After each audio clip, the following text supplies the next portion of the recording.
ભગવાનનો ભક્ત છે તે ભગવાનની મૂર્તિને વિશે જ્યારે વૃત્તિને રાખે છે ત્યારે તે વૃત્તિના બે વિભાગ થાય છે.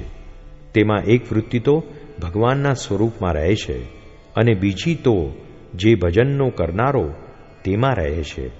અને ભગવાનના સ્વરૂપમાં જે વૃત્તિ રહે છે તે પ્રેમે યુક્ત રહે છે અને ભજનના કરનારામાં જે વૃત્તિ રહે છે તે તો વિચારે યુક્ત રહે છે.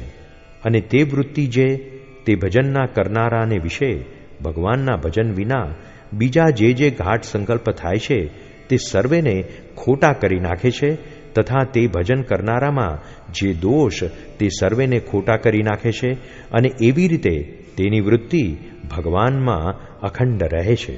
અને ઘડીક તો એકાગ્ર ચિત્તે બેસીને ભગવાનનું ભજન કરે ને ઘડીકમાં તો ચાળા ચૂંટતો ફરે, તેને તો એવી સ્થિતિ થતી નથી.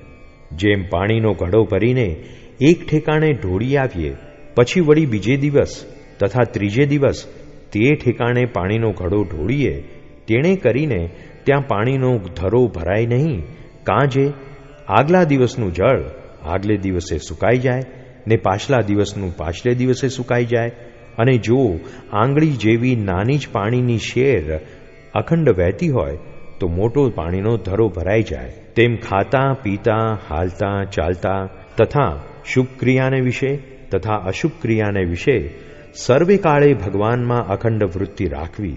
પછી એવી રીતે ભગવાનમાં અખંડ વૃત્તિ રાખતા રાખતા એવી દ્રઢ સ્થિતિ થાય છે. જય સ્વામિનારાયણ દયાળુ. આપને આ વિડિયો પસંદ આવ્યો હોય તો અમારી ચેનલને સબસ્ક્રાઇબ કરો, લાઇક કરો અને દરેક સત્સંગીઓને શેર કરો.